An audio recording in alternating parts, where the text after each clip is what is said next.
हिजाब और नियत पार्ट 12। क्या मतलब कि मेरी शादी हिजाब की वजह से नहीं होगी? कौन बेवकूफ़ लड़की होगी जो ये सोचकर हिजाब उतार देगी कि फ्यूचर में उसकी शादी नहीं होगी तो क्या होगा? पर मैं भी नूरैन हूँ। इंसान नॉर्मल रहना चाहे पर कोई रहने थोड़ी देता है। कहने को तो जर्नलिज्म स्टूडेंट हूँ, पर जो बात वैलिड है वो ख़ानदान वालों को बोलना नहीं चाहता। नूर दबी दबी आवाज़ में गुस्सा कर रही थी। दोपहर का खाना लगा तब नूरैन डाइनिंग टेबल पर जाकर बैठी, जहाँ सब खुशी से बातें करने में मसरूफ़ थे। बाजी, आप समझाती क्यों नहीं है नूर को? इतनी प्यारी लगती है पर सर पर दुपट्टा रखकर सारी खूबसूरती छुपा लेती है। अरे माशाल्लाह, इतने अच्छे बाल हैं तो छुपाना क्यों? नूर की मामी ने कहा। उनकी बातें ऐसी थी जैसे वह नूर को ताने दे रही हो। नूर ने अपनी कज़न माही की तरफ देखा जो उसको ही देख रही थी। माही काफ़ी मॉडर्न थी। उसने कभी हिजाब तो दूर, गले में एक दुपट्टा तक नहीं डाला था।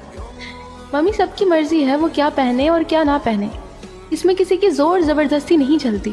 और नूर तो इस लुक में भी प्यारी लगती है, माही ने एक नज़र नूर पर डालकर कहा, जिससे एक मुस्कुराहट नूर के चेहरे पर नमूदार हुई।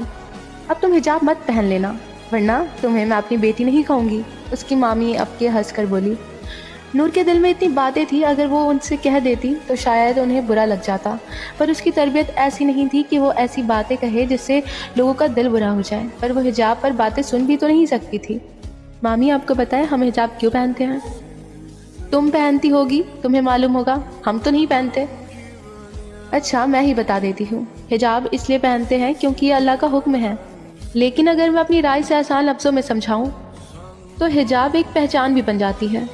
दूर से आती हुई लड़की के सर पर अगर हिजाब हो तो पहली नज़र में ही पता लग जाता है कि वो मुस्लिम है। मगर याद रहे, हिजाब सिर्फ पहचान का ज़रिया नहीं बल्कि अल्लाह के हुक्म को मानना है। उसकी ये बातें सुनकर चारों तरफ खामोशी फैल गई।